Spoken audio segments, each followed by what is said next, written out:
everybody. I'm Karen Hartglass, and you're listening to It's All About Food.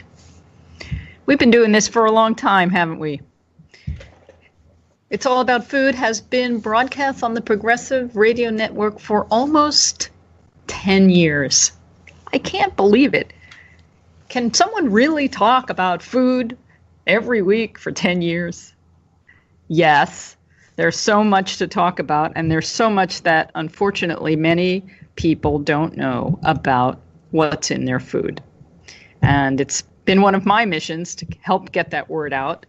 And at the same time, when people realize they shouldn't be eating what they're eating, that's been promoted and marketed, and then they wonder what to eat, and they get scared, actually. One of the things we try and do is make that easier and make it delicious. I've got some recipes I want to talk about later and how we do that. But I'm very excited because I have two guests who've been on the program before, and I just want to get right to that and to them. I have Kip Andersen and Keegan Kuhn, and they're going to be talking about their latest What the Health edition. So, guys, how are you today? Doing great. Thank you for having us.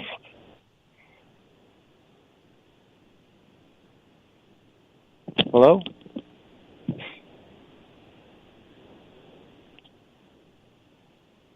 Hello? I think Karen got cut out, or her mic is on mute.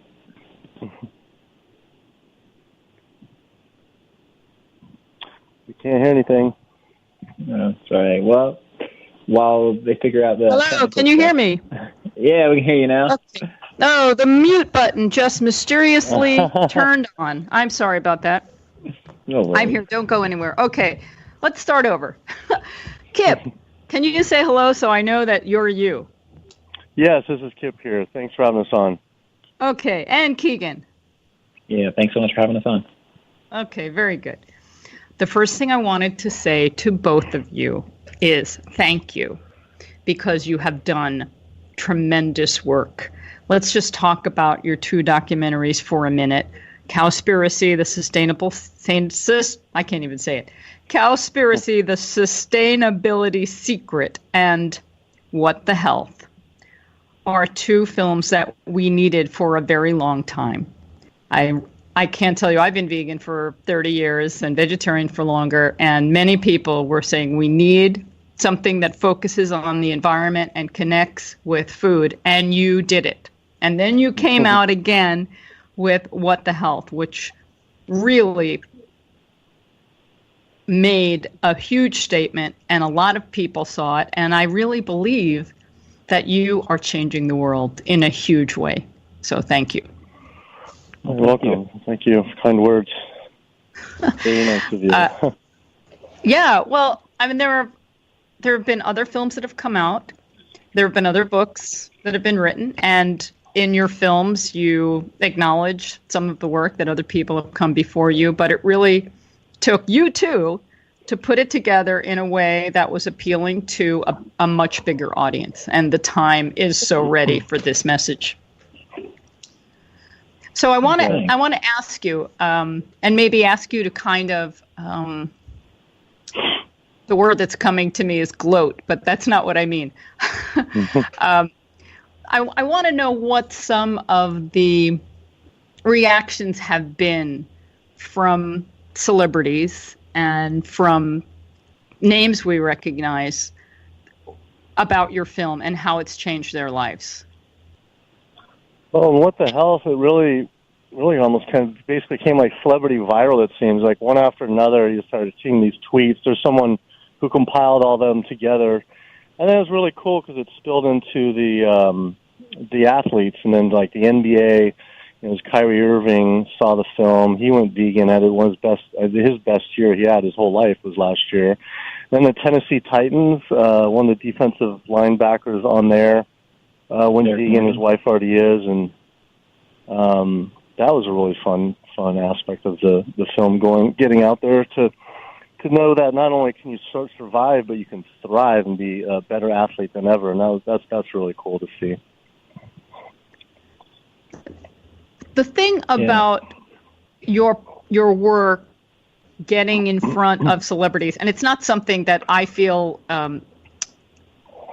gives it credibility to myself. I base a lot of the things that I learn on science and all kinds of facts, but the power of getting your work in front of celebrities is that they have many followers and they share, and it's a great marketing tool, and almost it's a free marketing tool for you when people who are in certain positions can help promote your work. And that's that viral effect. And we've been waiting for that. So I applaud you for making that happen. Thanks. The community made it happen, really. It's so many people have supported and promoted our films, and that's what has gotten it in front of, the change makers and the influencers, like, the athletes and the musicians and the actors and actresses that have, again, used their platforms to promote even further. So it's a definitely community effort for sure. The thing is, this information is so powerful and so necessary, and eating a healthy, whole food, plant-based, vegan diet, all the science is there, and yet it's so hard to get the information out. And our planet is in a dire situation, and you and I know that if everybody changed the way they eat and ate plants, things would be almost miraculously improved. And then I don't even want to talk about the cruelty to animals. I'm going to save that for the second part of the show. But we've needed this. Now, I know that you've had critics as well. And I know that you've had critics from the vegan community too. And I wonder what that's been like. I have an expression that I've heard, read your press. No, don't read your press, weigh it. And it doesn't hold a lot of weight, pun intended, in the social media world because nothing's on paper anymore. But I think I make the point, when you've made a big splash, you're going to have people that are on your side and are not on your side. Yeah. How did you manage the critics? When we were doing What the Health, we knew that there was going to be some pushback for sure because of the pushback we received with Cowspiracy. It was a little shocking to see, some people in the vegan world come after the film in a negative approach. But really, when you look at a lot of the arguments that they used, it sounded really, really personal, that they felt insulted that they weren't included in the film. And so a lot of the criticism that had came from the vegan world were people who I think felt that they were left out. Because our science is solid. We have, 10 MDs who reviewed the film to make sure that our science was backed up. We had analysts to be able to look at our film, and we had source material for every single stat mentioned or referenced in the film on our website, whatthehealthfilm.com. So you can see the original data where the information we're pulling from. You can source the original studies where that came from. So the pushback, again, that came really more than anything seemed like it came from a place of ego rather than the science, because the science is really strong. I agree with you, and I'm glad you said it, because if you hadn't said it, I was going to say it, because I know some of those folks, and I've heard similar criticism with other powerful pieces over decades. And unfortunately, I think it's because of jealousy. Yeah. So the vegan movement isn't perfect. No. But we're definitely trying, and I'm thankful for the criticism though, because it does push us all to be that much more diligent, making sure that we always present the best information, the most scientific, most factual information, because that makes our argument that much stronger. And so, even that within the community, pushing each other and making sure that we're always on our toes is good, and I encourage it. That's true of so many things. I know women, for example, in the professional world. I know when I started working as an engineer a long time ago, I'm not doing that anymore, but women had to be better because it wasn't normal to be in the industry. President Obama, and we missed you, President Obama, he had to be so much better because people would have crawled all over him if he made one mistake. And yet I don't want to go with the current situation, but it's quite a different scenario. And it's the same in the vegan community. decades ago, we didn't have all the science, and the science wasn't easily accessible, and now it's there. All right, so my next question is, when I went to read the book, What the Health, I realized I had already read it. And then I realized this is a second edition. So so tell me about the second edition and how it's different from the first. Well, what's cool about the second edition is we have a bunch of recipes in there for one. So a bunch of really delicious recipes that before were spread up in two different books. That's one. And other than that, we had a few more studies in there. We had, who wrote the book is Eunice Wong. She did a phenomenal job, helped us out with that. And just a little bit more updated information, but it's basically the same book. But with the first book, we didn't really promote it that much, too. So we wanted to, with this one, promote it a little more, add some recipes, and just put it all in one nice, compact, awesome book, and learn so much more information that we just could not put in the film, because you can only put so much in a 90-minute film. And so that's the really cool thing about this book, is you get really more in depth into more of the studies and the facts that you see in the film. I want to just put a shout out for Eunice Wong. I did have her on the program to talk about the first book, and I know her personally. I've seen her work on stage. And she's great. She's great. And when I read it the first time, I thought to myself, okay, people got all of this powerful information, but the how really isn't there. And so I applaud you for adding the recipes to the second edition, because that will really help.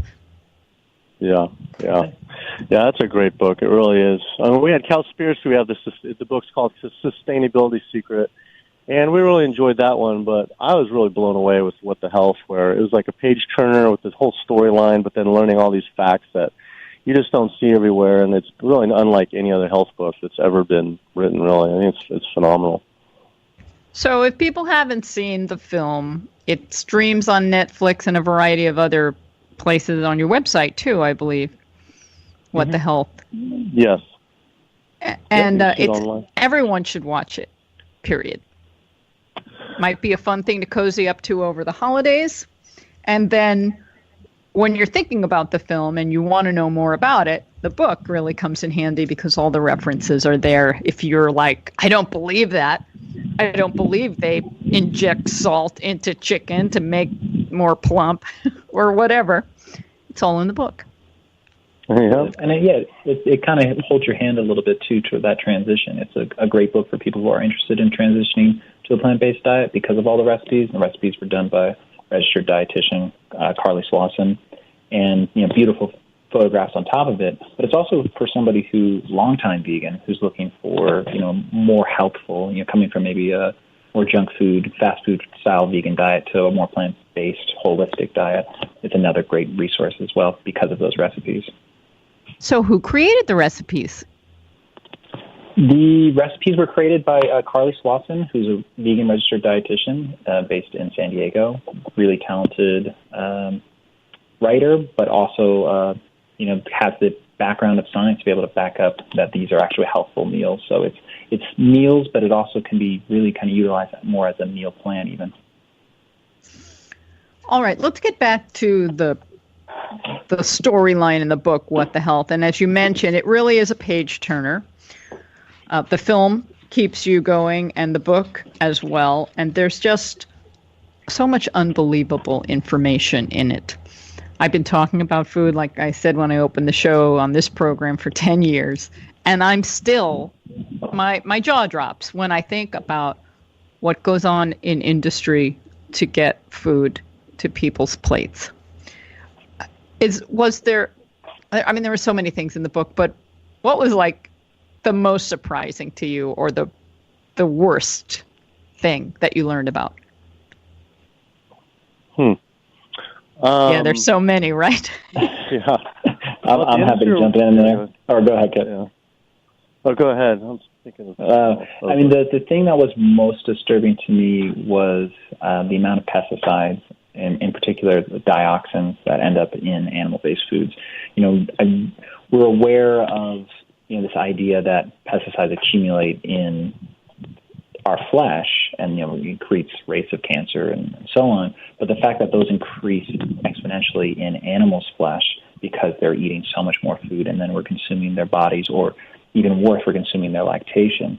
That was really shocking to me. And 96% of our exposure to dioxins, the most toxic substance known to science, 96% of our exposure comes through consuming meat, dairy, and eggs, and fish included. So that was really shocking, and then the impact that it had on developing babies and, the most vulnerable in our society. And that's something I really want to get more information out there about. It's interesting you brought that up, because that really popped out to me when I was rereading this book, and for some personal reasons. So I had advanced ovarian cancer in 2006, and I was a long-term vegan. And it's like, what? How can I get something like this? Well, we all live in a toxic world, and I realized that I had used a lot of tampons as a young woman, which are loaded with dioxin. So I knew I got a big dose there. But then when I was reading in the book, I realized I got extra dioxin in the dairy that I was consuming until 30. And I also went to school near Harrisburg, Pennsylvania, and you talked about how the dairy coming from that region was extra loaded with dioxin. And I was like putting all these dioxin pieces together for myself. It's really a nightmare. It is. Yeah. It's something that's really not discussed when it comes to health. And one of the largest trash incinerators is in Harris, Pennsylvania. And so all that fallout that comes out of these trash incinerators ends up on the grass. The cows eat that grass, or ends up on the grains that are fed to the cows. And then that is embodied, because it's a fat binding toxin, and it binds to the fat cells in their body, but then it's even more concentrated in their milk. And so, by consuming that, we're just overloading ourselves with this extremely toxic, toxin. And the best thing we can do to prevent our exposure to it, because we can't breathe filtered air all the time, and we, try our best with buying healthy vegetables, but really the best prevention of, ingesting dioxins is to avoid animal products altogether. Avoid animal products altogether. The other chapter that really got to me was the one about chicken. What the pluck? Yeah, chicken's gnarly. Chicken's really gross. Chicken is really gross. Can you highlight some of the things just to give people a taste? Well, you mentioned for what's in the book. All the salt that's injected. That was actually I didn't know that, all the salt that's injected into chicken. But then all the antibiotics, and then if you've ever seen anything that they're grown in, even if it's free range, it's completely a lie. They're pumped full of so much antibiotics, and the fact that if you ever see someone say that that's clean meat, or in any regard that's a healthy meat, it's just like, oh, please go to a chicken farm before you say that, because it's just horrible, not good stuff. Well, the fecal contamination is what is just the grossest thing. I was actually going to say that when Keegan was mentioning that, the one that popped in my mind. I remember seeing that stat somewhere, but it hit when we were doing our research. The fecal contamination, not only in chicken, but for all animals. It just never really hit me. Yeah, in a slaughtering machine, it's not like they separate the, digestive tract, intestines from everything else. And so it all just kind of combines into everything. And that's disgusting. And also, too, the other thing that really grossed me out, which I didn't really know, is the pus and the tumors that they have to pop. And we had just a real quick visual of that, of the pig that was going right before slaughter, or was slaughtered. And they just pop it and then move on. I mean, and the amount of tumors and all the disease that they have, people are, it's just like so disgusting. Yes. All right. So I imagine there have been like a gazillion testimonials for people who have read the book and seen the film. You have a few? Well, I mean, they're kind of the ones that are highlighted in the film, which were pretty amazing. The cool story about that is we thought, when we were going to do these case studies, we thought that we were going to follow them for about 3 to 4 months, and that was going to delay us getting the film out, but we just felt it was really important. And then that really happened rather than 3 to 4 months. It was happening with 3 to 4 weeks. And that's something that we were just blown away by. My dad actually just a few months ago, he's like, yeah, I really like the film, but, you shouldn't have really put those case studies in there because, there's no way those are true. Like, he still doesn't think they're real. Oh, no. But it's just crazy of just, how fast you can turn your health around. These people have been sick for over a decade, some of them 20 years, and within weeks, their health just drastically improved, disease are reversing.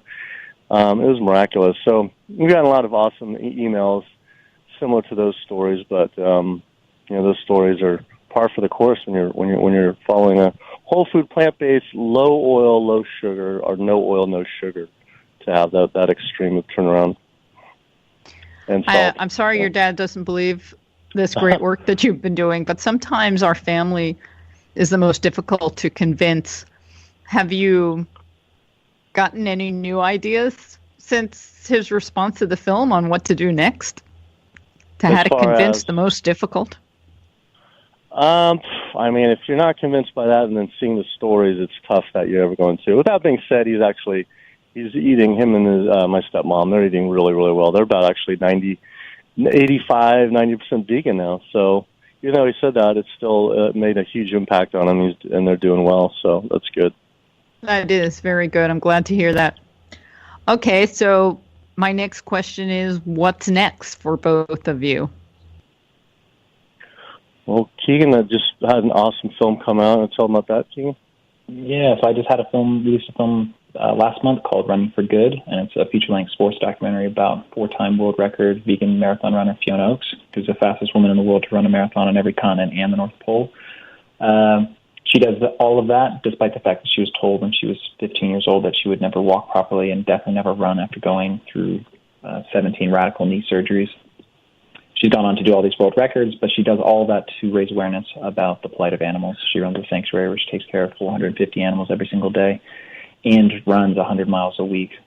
And so the film is about her. It's about her incredible journey in overcoming this adversity, but it also follows her running Marathon des Sables, which is considered the toughest foot race on earth. It's a 156-mile race through the Sahara Desert, self-sufficient. So it's a beautiful, more intimate, not a Cowspiracy and What the Health were very information-dense films and had a lot packed into them. Running for Good is a much more personal, just a different sort of feel to a film, but again, touches a different audience that maybe wouldn't have been drawn to Cowspiracy or What the Health. And that's been released already? Yeah, that's available on Amazon, Google, iTunes, Vimeo. You can see it on our website at runningforgoodfilm.com. Excellent. Okay, well, everybody cue that one up. It sounds really wonderful and inspiring. Thanks. And Kip, what about you? Working on several films. Both of them will be, the goal is to come out in 2019, probably around a year from now. And one of them, I guess, is kind of announced. One of them's working with these awesome filmmakers out of the UK, and that's called Cowspiracy, and that's all on the oceans.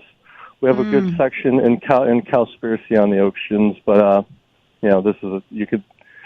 obviously this is a full feature, all in the oceans and all that people don't know. As they say, when the ocean, if and when the oceans die, we die, and people just have no idea of how important the ocean is to the survival on our planet, to say the least. So that's an exciting film that will be coming out in probably a little less than a year, and then another film that to be shared later. We're not really. It's kind of under wraps of the other film, and a couple other projects too. So a lot going on. Okay, great. I can't wait for Seaspiracy.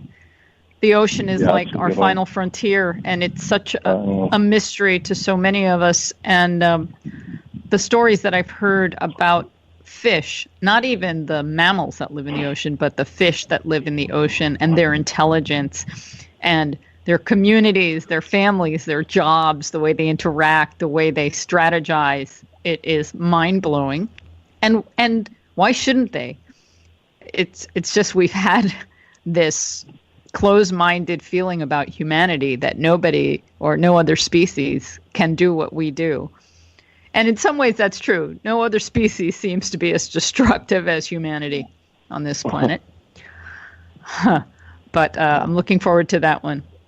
Very good. Okay, well, what one more thing can you share with us about What the Health before I let you go? Anything that you want to highlight? One thing is that with the... go ahead, Kip. I'll say real quick, with the story arc of What the Health, our goal is, one of the most shocking things is when we went to North Carolina and, found out all the secondary things that happened to, like, particular pig farming down there. So when you're eating bacon, you see people say, I love bacon. And then, it's not realized the health impacts of not only your personal health, but the health of what these products affect other people that you might not see because they're living on another side of the country, another side of the world. But just, true health is global health, not only personal health, but, mental, spiritual, and physical health as well, but then also the health of your community and your whole planet. And so that's just a real important thing. When people say, I'll do what I want to do, I'll eat how I want to eat, this is my health, and that's well, no, health runs a lot further than just you yourself, It goes globally, along with the animals. Thank you. Yeah, I'm definitely with you on that one. If people want to read What the Health, get a copy of it. It's available for pre-order right now on Amazon and pretty much anywhere that you would get your books from. The book is published by Ben Bella Books, who's done a number of really phenomenal vegan and plant-based books, and so we're really excited to be working with them as our publisher on this book. And it will be available, on stores right at the beginning of the year, I believe. So we just found out we got a shipment in now, so I believe you can actually even order it right now, and we can get it shipped out. We just found out. Today is the release date, right? I think it is, yeah. It came a little bit earlier, yeah. All right. Well, congratulations on that. Yeah. Okay, Kip and Keegan, I'm so glad you're on the planet. Thank you for doing the work that you've been doing. And thank you for joining me today. Thanks for doing what you're doing, too. Okay. Bye. Appreciate it. Bye. All right, everybody, you have your documentary assignments. If you haven't watched either of those films, Cowspiracy or What the Health, please do. And the books, the companion books, the new version of What the Health, I think they're very useful to have. And for long-term vegans, useful because all the information you need to make a compelling argument is right in this book. So there you have it. Okay, before I move on to my next guest, I wanted to mention a few things. So, Dr. Susan Pierce Thompson, are you familiar with her? I've had her on the program a number of times. She has a business called Bright Line Eating, and she helps people get to their ideal weight. And it's the end of the year, and we're having lots of holidays and parties, and then New Year's comes around, and many, many people will make the same resolution again to lose weight. And she's come up with a new masterclass series called Reboot, Resume, and I just want to recommend it because I've seen it, and I think it's very engaging and helpful. It's free. If you want to know more about it, you can go to my website, responsibleeatingandliving.com. It's right there on the homepage, and click and find out more about it. The first video in a series of 3 just launched today. It won't be available forever, but you can watch them now. And what's interesting, and I've seen the first 2 videos. I haven't seen the third one, and I'm kind of curious because what she's come up with does not only apply to weight loss. It applies to any kind of project that you may have taken up, that you've started enthusiastically, and then somehow that enthusiasm faded. Either life got in the way, whatever, and then starting up again is the challenge.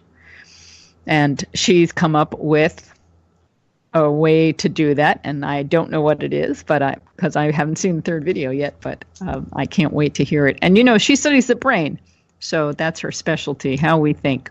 The other thing I wanted to mention, Dr. Neil Barnard, you may know him. He's the founder of Physicians Committee for Responsible Medicine, PCRM.org. He asked me to tell you about his new book, which is called The Vegan Starter Kit. It's a super small book designed to be readable in about 45 minutes. and gives a person confidence in jumping into a vegan diet. You can go to pcrm.org and order it and get it in time to stuff into someone's stocking. I think it'll be really, really useful. Okay, those are the two things I wanted to mention. And now I want to bring on my next guest, Kathryn Gillespie, who has written an amazing book called The Cow with Ear Tag number 1389. Katie, are you here? I am. Hi. Good. Do you prefer Katie than Kathryn, or either or? Yeah, Katie's great. Katie's great. Katie is good. Well, what a book you have written. Oh, I just have to take a deep breath before we get started. Oh, it's a heavy book. So, and I'm glad you wrote it. And as I mentioned to you when I was listing what I wanted to talk about, it's difficult for me, and someone who's been vegan for 30 years and vegetarian for longer. I know what's going on out there, and I know what's going on around the world. We do horrible things as humans, not only to other species, but to our fellow humans and to the planet. And it's difficult for me to comprehend.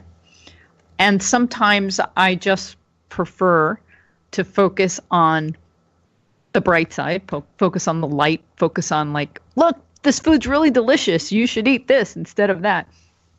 Just because it's easier for my sanity. Mm-hmm.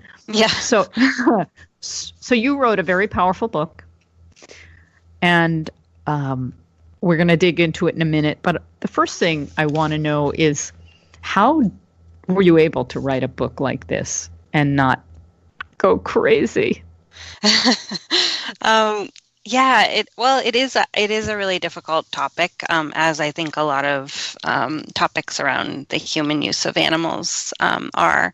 And I think that, for me, one of the more difficult parts of it was doing the research and being in spaces of animal agriculture, and also in spaces of sanctuary. That was sort of a surprising thing, because I would sort of brace myself going into farmed animal auction yards, for instance, or into the farm, or into these spaces of animal agriculture, and sort of go into it thinking okay, this is going to be an emotionally difficult space, and then it would be. But I didn't really prepare myself going into sanctuary settings in the same way, because I thought of sanctuary as this positive space of rehabilitation for animals, which they are and can be, but just sort of seeing these animals in sanctuary, and knowing, and coming sort of out of the auction yard into the sanctuary, for instance, and knowing that this one animal in sanctuary, this one cow in sanctuary, is one in millions of many millions of cows who never get to make it to sanctuary, was actually really difficult, just to sort of emotionally process that sort of disjuncture in the experiences of these very different cows. But for me, the writing is also a way of processing, and processing my emotions. So I think that in some ways, writing the book was a kind therapy. Of cathartic. Yeah, it was cathartic. And it was difficult to sort of, revisit a lot of those things that I had tried to bury very deep, but in other ways it was therapeutic to write about it. Okay, so in the beginning, you talked about having to get an approval to do your research. Yeah. And I was very surprised at how difficult it was, because the rules that they had that you had to jump through hoops for really didn't apply to what you were doing. That's right. Yes. Can you explain a little of that? Yeah. So for academic research, there's a requirement to go through the university ethics review board, and usually this is for research involving human subjects. And so, because I was going to be interviewing humans in my research, even though the research was focused on non-human animals, I had to go through the ethics review process for humans. And when I submitted my application, there's a box to check that says, does your research involve non-human animals, yes or no? And I checked yes without thinking because, the project was all about cows. And that actually routed my ethics review application out of the social sciences. I'm a geographer by training. I was in the geography department, so in the social sciences, routed the application out of the social sciences into the biomedical sciences. And so even the human part of the application got reviewed by sort of biomedical science folks and who were very unfamiliar with social science research methods. So that part of the application was really difficult, just in the sense that I had to explain what are really common research methods for social scientists to these biomedical science folks who are like, what is this? What are you even trying to do here? We've never heard of this. And then the animal side of the application, because I checked yes, that my research does involve non-human animals, I also had to go through the animal ethics review process, which at University of Washington, where I was doing my research, is called the IACUC, which is the Institutional Animal Care and Use Committee. And this is a committee of folks sort of in the Office of Animal Welfare at the university who oversee all studies or research involving non-human animals. But the problem with that process was that I quickly found that they were only thinking about animals in the realm of biomedical research, so animals in lab settings, and had no idea sort of how to think about a project like mine that was not sort of instrumentalizing or using animals for research, but was in fact studying the lives and sort of impacts of human use on the lives of animals. So I had to go through all these things that were totally irrelevant, like there was an online training that I had to do to get approval that was totally focused on how to sort of so-called humanely euthanize animals in lab settings. And so I learned all this stuff about rat decapitation, for instance, and nothing about cows in farm settings or in sanctuaries or in auction yards. And when I was talking to the ethics review person about this, we were talking about sort of what kind of contact I might have, and she said, well, what contact are you having with the cows? And I said, well, I'm going to observe them. And she's like, okay, but what else? And I was like, well, I don't know, I might be involved with feeding, or watering, providing them water. And she's like, okay, anything else? And I was sort of racking my brain trying to think, like, what else could I, what other kind of contact could I have? And I said, well, I might pet them. And she was like, just started laughing because it was so preposterous, the sort of lack of kind of meaningful ethical oversight in this kind of context where harm to the animal wasn't central to the research process. Fascinating to me. And I'm wondering, has any policy or has any procedure changed since you went through it?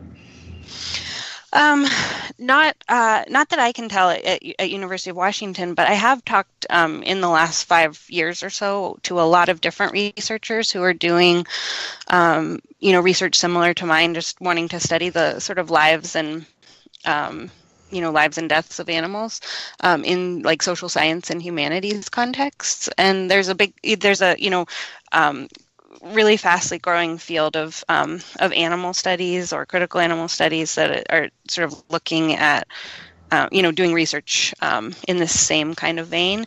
And a lot of those researchers have had similar experiences with their ethics review committees. And so we've been talking about, this is a problem at the institutional level at universities, like how can university ethics review processes be sort of revised to be more meaningful in these kinds of contexts? Maybe more ethical? Yeah, right. Totally more ethical. I mean, I think there's a lot of really, good questions to ask about ethics fundamentally in these kinds of contexts, right? Like even in the fact that there's an ethics review committee that reviews, the use of animals in biomedical research. I think a lot of people would think of the practices that are regularly approved as sort of fundamentally unethical. So I think there's already some problems with ethics, how ethics are conceptualized in the university. It's mind-blowing to me that at the university level, there are so many procedures that are written up, or ethics review boards that you have to go through, where people have actually written down what is, quote, acceptable to do without like thinking. Did they think about it when they were writing how to decapitate a rat or how to artificially inseminate a cow? I've read those instructions, the university instructions on artificial insemination, and I'm just sick to my stomach when I read them. And yet this is a respectable institution that's doing this. Yeah. And I think that kind of, violence against the animal is really, routinely normalized. And if it's already sort of a normal practice, then to write about the sort of details just becomes a sort of another kind of routine, description of, like, if violence against the animal is already acceptable, then it becomes sort of routine to talk about, well, like, what are the most acceptable ways to enact that kind of violence. Now it's getting more difficult for people who want to see what's going on in I don't want to say a factory, in the industrial setting of raising livestock, to see what's happening, to see if the animals are treated nicely. It's next to impossible to do unless someone goes undercover. And there are now laws in states, several states, that have been affectionately labeled ag-gag laws, where whistleblowers would be prosecuted and made criminals for trespassing on property, even if they're bringing up things that are illegal and horribly cruel. But with all of that, you still manage to put together a compelling story, and there are still places that are open to the public, like auctions, where you can see the results of these horrible places where the animals are being raised. So, and then you have the cow with ear tag number 1389, which was one of those that you found at an auction site. Yeah, can you tell us a little bit about the auctions? Yeah, for sure. I didn't actually go into the research thinking about the auction yard at all. I went in originally thinking I would try to obtain work on a dairy farm, the way that other researchers like Timothy Pacharat, the author of the book Every 12 Seconds, about slaughter practices. He worked in a slaughterhouse for 6 months. And so I went into the research thinking I would, try to do that. That was immediately shot down by the University Ethics Review Board before I even submitted my application, because they said that would open the university up to too much liability because it involved deception. And this was right in the height of, there was a lot of public conversation around ag-gag laws passing. One had been proposed and shot down actually in Washington State. And so the general climate was like, the university was like, no, we're not gonna touch that. That's too much liability issues to do deception and obtain like undercover employment. So I then submitted this application that involved contacting farms and asking to come and visit, offering to do, free labor at farms, those sorts of things. And I was able to get into only one farm. And this was really shocking to me because I went to Seattle. I live in Seattle. Seattle is a big like farmers market culture. I went to the local farmers markets and talked to the vendors there who were selling dairy products from local farms, and said, that I was a university researcher, that I'd love to come into the farm and learn about the dairy production process. And they were really friendly and forthcoming at the farmers market and said, contact us later. We'll set up a time. And then when I went to follow up, they all said no to me coming to the farm. So I was able to find one farm that let me come and visit, and I'm really grateful to that farm for opening their doors to me. But it was actually in that context of just being sort of a bit desperate, of like, oh, I thought I was going to be able to, see what happens on dairy farms, and what I'm actually able to see is very limited because I can only see what's happening on this one farm. Where else can I see the effects on the lives of animals of dairy production? And so that's what led me to the auctions. I'd heard that auctions are open to the public, and so I just started going to these auction yards and sitting in the audience and observing all of the animals passing through the auctions. Most of the auctions that I went to were specifically dairy auctions. They often will divide the auctions by sort of type of sale. So there'll be a dairy market auction, which is cows who are still sort of determined to be viable as dairy producers and are being sold to other dairy farms from the current farm they're at. And then there are separate sales that are the cull market auctions, cull, C-U-L-L.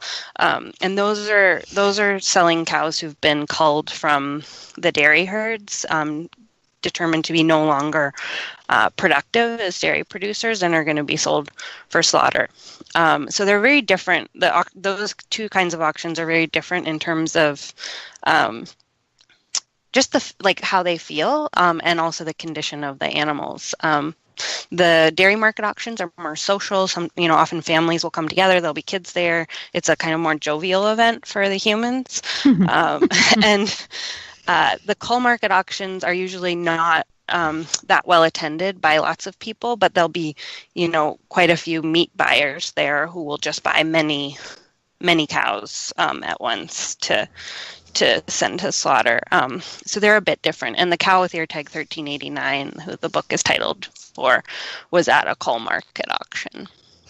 The auctions serve as like a recycling center to a degree. These animals have served their purpose somewhere else, and now the sellers are trying to get what they can for them, and then the buyer finds a different purpose for them. So these are actually like the weakest, the frailest, the oldest, the ones that aren't going to make enough of a profit for the original owners. Is that correct? I would say yes. For the cull market auctions, that's really the case. With the dairy market auction, the cows who are being sold back into other dairy herds, those cows are often in pretty good physical shape. A farmer might just have too many cows and are moving a few cows out of their herd, or for any number of reasons they're selling some cows who are still, what farmers would determine to be sort of viable milk producers, but just are not going to be kept at that farm anymore. So it really is, there's a pretty stark difference between like those two types of auctions. And then sometimes I went to some auctions were total multi-species auctions where, they start with auctioning pigs and move into sheep and goats and cows for dairy and cows for beef, and where it all happens in one auction space.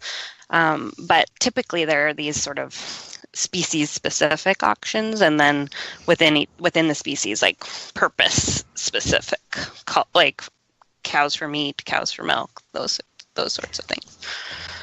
Your book goes into a lot of detail. There are a lot of stories, and it takes courage to read it, to open our eyes to the reality of what's going on. And there's cruelty at every step of the process of exploiting an animal for food, from birth until death. And you touched on many of those different phases, from artificial insemination, from the birth of the calf, the separation from the mother. And it's all planned. It's all like coded. This is the way it's done. Mm-hmm. And, you found somewhat of a numbing effect or something. I don't know how people go through this type of work day in and day out dealing with this type of insensitivity. Yeah, I think there is a numbing effect, and I noticed that even with, like, for myself, sitting in the auction, there's when there's a sort of abstracting effect to the process of commodifying animals that makes it difficult to focus in on the individual animal. So when I was sitting in the auction, I was there specifically to try to focus on the each individual cow passing through the room, and to remember each cow in that moment. I took notes. I really was there with that intention to center each individual animal. And even with that sort of focused attention, that's all I was doing. I wasn't there to buy animals. I wasn't there to socialize. I was just focusing on the cows. And because of the sort of monotonous routine effect of selling animals in that space, or I would say also of farming animals generally, it was impossible to keep that kind of intentional focus. Those single cows turned into just this blur of a stream of cows, and later I would read my notes and I couldn't remember. It would say that my notes would say Holstein cow, 3 years old. I'd write some distinguishing features of her, of her face and the patterns of her, spots on her back or something, and what kind of condition she was in, and I couldn't call up in my mind that cow. The only ones who I could remember and who I can remember today are the ones who really severely broke the monotony of that sale. So the cow with ear tag 1389, a cow and calf pair who had been sold apart, and their separation was just so traumatizing to see. There were a few cows, through my research who really, couldn't or didn't move through the space of the auction. So, sort of routinely. And so I think that there's something about, I don't think it's certainly not the nature of the people in the industry, who are just, insensitive or whatever. I think that it's actually a process of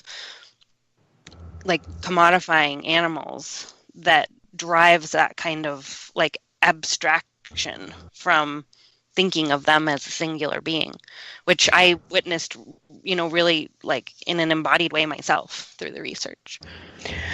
You also bring up the concept of doublethink and how it applies. It does apply to everything in our capitalistic culture. Can you explain what that is?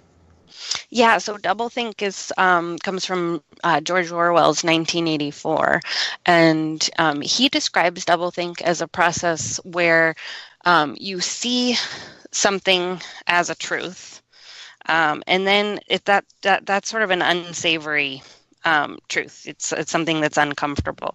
So you replace it with something else, and that's more sort of palatable, more comfortable to think about. But then you have to forget that you've done that process. So there's this kind of doublethink that's involved. So for instance, I think a perfect example of doublethink is the concept of humane slaughter. So with slaughter, I think if we actually think about, with a focused attention to what slaughter involves, you see that it involves violence against the animal, right? It's sort of the fundamental violation of an animal to kill an animal. But that's hard to think about, and it's especially hard to think about if you think about your own connection to that animal through perhaps eating their flesh.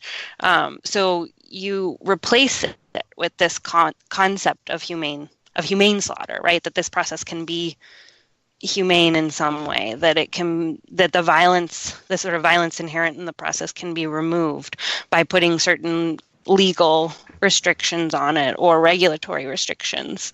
And then you have to forget actually that the process of slaughter was violent in the first place in order to really believe that the slaughter can be humane. So I think it is something that we do all the time, and Orwell talked about it in a very different context. but it applies to so much of what's involved in being a consumer in the world. I think thinking about sweatshop labor and fashion, the clothes we buy. I mean, there's just so many, climate change. There's so many instances of where we double think, and where it's necessary, because facing the truth of the harm that we do in so many facets of our lives is really hard. It's like a defense mechanism, but it's really brilliant to apply it to animal agriculture, and I'm glad you did that. So we have like a minute, and I just wanted to ask you, can there be a happy cow? In agriculture? Yeah. Oh, I think not. I think that, one of the things that I talk about in the book is that, like, scale of production doesn't seem to make much of a difference in terms of the fundamental violence involved in farming animals. That even on really small scale farms, you have a lot of the same practices that violate an animal's sort of life and well-being. And so I think that the image of a happy cow is just another form of double think. Double think. Yep. Yeah. Well, yeah. Katie, thank you for joining me on It's All About Food. Thank you for writing this book. And I'm going to encourage everyone to read it, especially people who love their dairy, milk, and cheese. Thank you. Thanks for that. And thanks so much for having me on. It's been great. Yes, thank you. And I look forward to your future writings, because I'm sure they'll be powerful. Thank you. Thanks so much. Thanks, and happy holidays. Okay. You too. Okay. Take care. Bye. That was Kathryn Gillespie, the author of The Cow with Ear Tag number 1389. Have some courage. Get the book, read it, and share it with all the people you love. I'm Karen Hartglass. You've been listening to It's All About Food. Have a delicious week.